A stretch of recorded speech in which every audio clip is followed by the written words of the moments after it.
جی بالکل، اس وقت ہمارے ساتھ موجود ہیں ڈسٹرکٹ بار میرپور کے سابق جنرل سیکرٹری راجہ سہیل شمیم ایڈوکیٹ صاحب، اس وقت برطانیہ کے دورے پر ہیں. تو ان سے جو ہے وہ یہاں کے جو اوورسیز کشمیری ہیں ان کے حوالے سے بات کریں گے. راجہ صاحب، سب سے پہلے تو میں آپ کو ویلکم کرتا ہوں. بتائیے گا کہ آپ کا غالباً یہ دوسرا یا تیسرا دورہ ہے، تو آپ کی یہاں ہر مکتبہ فکر کے لوگوں سے تعلق بھی ہے، آنا جانا بھی ہوا آپ کا. آپ نے دیکھا یہاں برطانیہ میں کتنی مشکل لائف ہے، یہاں جو لوگوں کے اوورسیز کشمیریوں کے وہ کتنے مسائل ہیں. تو دوسری بات یہ ہے کہ اوورسیز کشمیریوں نے برطانیہ کو ہی مستقل اپنا جو ہے وہ اوڑھنا بچھوڑنا بنا لیا ہے. ان کی شادیاں، ان کی خوشی غمی یا پھر دیگر جتنے بھی ان کی روزمرہ کی زندگی کے معاملات مسائل ہیں، وہ انہوں نے برطانیہ میں ہی جو ہے. اس کا نتیجہ یہ نکلا کہ آج وہاں ہمارے آزاد کشمیر میں ایک تو وہاں بزنسز کو بہت نقصان ہو رہا ہے، کیونکہ ان لوگوں کا ماضی میں وہاں پاکستان میں جا کر، آزاد کشمیر میں جا کر وہاں ان کا خوشیوں غمیاں جو ہیں وہ اپنی وہاں مناتے تھے. تو ایک تسلسل تھا، آنا جانا تھا. تو یہ جو اب برج تھا برطانیہ اور آزاد کشمیر کے درمیان، کشمیریوں کے درمیان، یہ آہستہ آہستہ ٹوٹتا جا رہا ہے. تو اس حوالے سے وہ اس کی وجوہات جو ہیں وہ یہ ہیں کہ جو کشمیری ہیں ان کی وہاں جائیدادوں پر قبضے، ان کے ساتھ ظلم زیادتیاں ان کے ساتھ اور لوٹ کسوٹ، جس کا نتیجہ یہ نکلا کہ آج کشمیری جو ہے وہ دو حصوں میں بٹ گئے ہیں، جس کا جو تحریک آزادی کشمیر ہے اس کو سب سے بڑا نقصان پہنچ رہا ہے. تو اس حوالے سے آپ کیا کہیں گے؟ بیسیکلی عتیق صاحب بات یہ ہے کہ جو اس وقت سچویشن ہے پاکستان کی لا اینڈ آرڈر کی، وہاں پر جو کشمیری جاتے ہیں وہ ان کا اسلام آباد ایئرپورٹ سے میرپور تک پہنچنا، آزاد کشمیر کے اندر داخل ہونا بہت بڑا رسک ہے. بے شمار وہاں پر لوگوں کے ساتھ ڈکیتیاں تو معمول کی بات ہے. لاسٹ ٹائم تو ایک جو برطانوی جا رہا تھا بیچارہ ڈڈیال میں، تو اس کو ڈکیتی کے دوران قتل کر دیا گیا. یہ چیز بھی برطانیہ کے لوگوں کو وہاں پر جانے سے روک رہی ہے. دوسرا، ان کی جو جتنی جائیدادیں ہیں وہاں پر کرپٹ سسٹم کی وجہ سے، کرپٹ نظام کی وجہ سے وہ جائیدادوں پر قبضے ہو رہے ہیں. ان کی جو پراپرٹیز ہیں وہ سیف نہیں ہیں، ان کی زندگیاں سیف نہیں ہیں. وہاں پر اس طرح کی سچویشن ہے.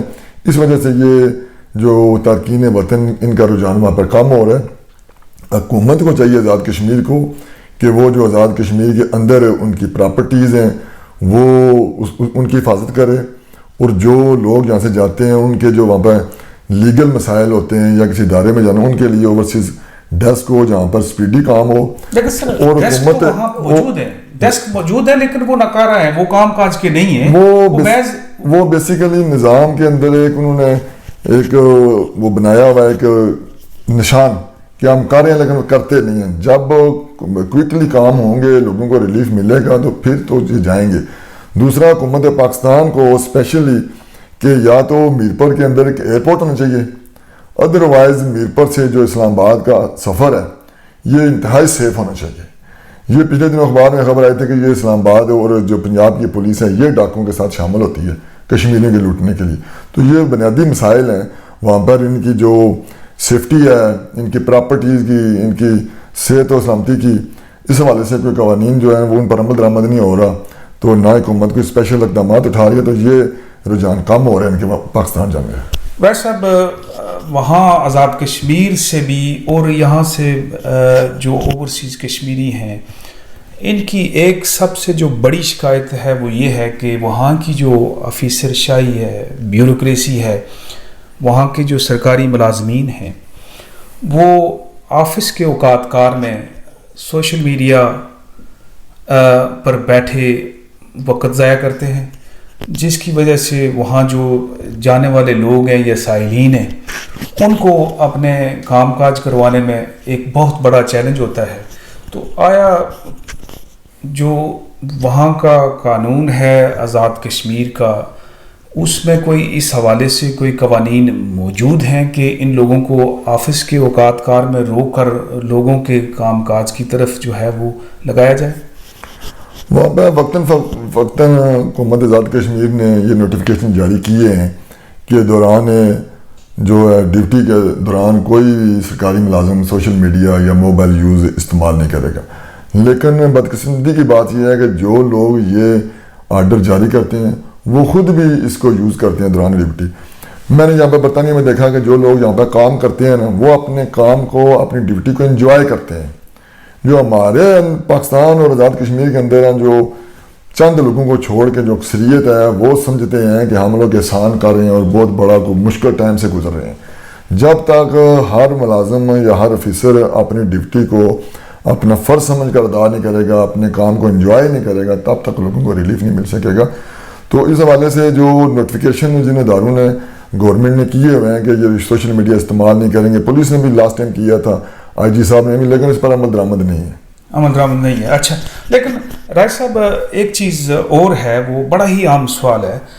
چونکہ آپ ایک قانون دان ہیں تو اس حوالے سے یہ چیزیں میں آپ سے ہی پوچھنا چاہوں گا کہ جب بھی وہاں پولیس یا سیکیورٹی کے ادارے کسی شخص کو حراست میں لیتے ہیں تو وہ اس کی حیثیت جو ہے وہ ایک ملزم کی ہوتی ہے.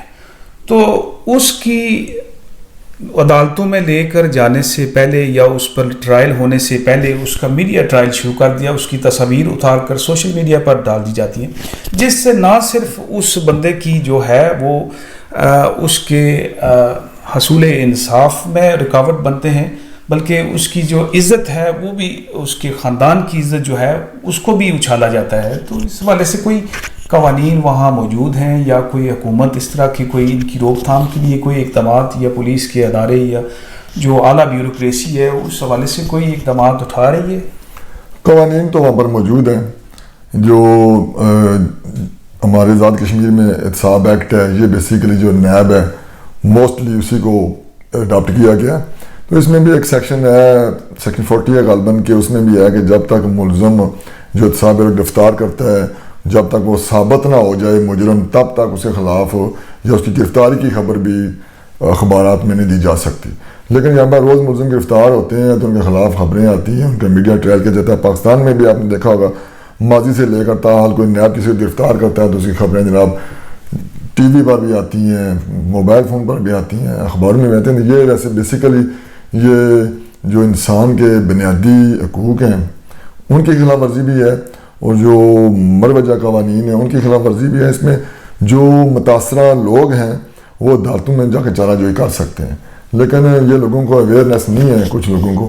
تو کچھ لوگ اپنے مسائل جو دیگر ہیں اس کی وجہ سے بھی وہ عدالتوں میں جانے سے کتراتے ہیں. راج صاحب، اوورسیز کشمیریوں کی ایک ہمیشہ سے یہ شکایات رہی ہے کہ وہاں جو آزاد کشمیر کے اندر قوانین ہیں وہ پرانے ہیں، سنسکرت دور کے ہیں، ڈوگرا دور کے ہیں، انہیں اپ گریڈ نہیں کیا جاتا. لیٹ سپوز آپ کچہری میں جاتے ہیں تو وہ درخواست کا وہی پرانا نظام، وہی جو پٹواری معاملات ہیں مال کی، وہی پرانا سلسلہ ہے.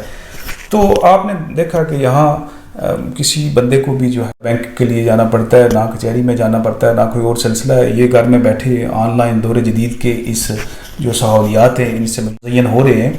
تو اس حوالے سے ہمارے جو وہاں ایم ایل ایز ہیں، مقامی ایم ایل ایز، ووٹ تو ان کو اسی لیے لوگ دیتے ہیں کہ یہ اسمبلی میں جا کر ہمارے لیے لیجسلیشن کریں، نئے قوانین ان کو اپ گریڈ کریں تاکہ لوگوں کو جو ہے وہ سہولیات میسر آ سکیں.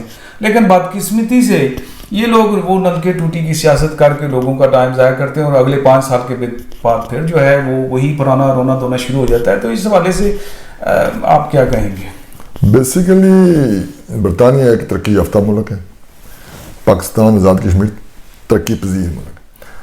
ترقی یافتہ اور ترقی پذیر ممالک میں یہی ڈیفرنس ہوتا ہے کہ یہاں پہ ہر سسٹم اپ گریڈڈ ہے، لوگوں کے لیے سہولتیں ہیں. وہاں پہ ابھی ہم اس ترقی کے عمل میں شامل ہو رہے ہیں، گزر رہے ہیں، آہستہ آہستہ بہتری آئے گی. ادروائز بھی جو ہمارے نمائندے جا رہے ہیں، بیسیکلی جو ہمارا جو پولیٹیکل سسٹم ہے آزاد کشمیر کے اندر وہ کرپٹ سسٹم ہے. دوسرا جو وہ ہے نسل در نسل وہی سیاستدان آ رہے ہیں.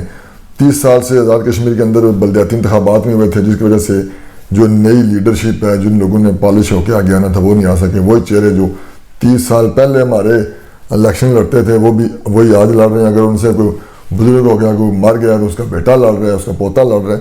تو جب تک یہ جو بلدیاتی نظام ہے اس کو بہتر نہ کیا جائے، اس سے جو طلبہ یونین پر پابندی لگی ہوئی ہے، جب تک یہ ختم نہ ہو تو ہمارے پاس جو نیا جو لیڈرشپ ہے اس کا فقدان رہے گا۔ دوسری بات جو آپ نے کی ہے اس حوالے سے، یہ رول آف لا جو ہے، یہ بیسک جو ہے، آپ نے یہاں پہ دیکھا برطانیہ میں قانون کی حکمرانی ہے، وزیر اعظم ہو، عام آدمی ہو، ہر بندہ اپنے ڈومین میں رہتا ہے اور قانون کا احترام کرتا ہے۔ وہاں پہ رول آف لا کی کمی ہے، وہ آہستہ آہستہ انشاءاللہ بہتری آئے گی۔ بہت شکریہ رائے صاحب جی۔ بالکل یہ تھے راجہ سہیل شمیم ایڈوکیٹ، سابق جنرل سیکرٹری بار میرپور۔ ان کا کہنا ہے کہ وہاں قوانین تو ہر طرح کے حوالے سے موجود ہیں لیکن ان پہ جو ہے وہ عمل درآمد نہیں ہے، تو اس لیے گورنمنٹ آزاد کشمیر کو چاہیے کہ اگر انہوں نے تحریک آزادی کشمیر کو زندہ رکھنا ہے یا کشمیر کی آزادی کے لیے انہوں نے جدوجہد کرنی ہے، تو انہیں اوورسیز کشمیری جو ہے ان کو نہ صرف سفری سہولیات دینی ہوگی بلکہ وہاں کے جو مقامی سسٹم ہیں، وہاں کے جو قانونی سسٹم ہے، ان میں بھی ان کے لیے جو ہے وہ لیجسلیشن کروا کر بہتری لانا ہوگی۔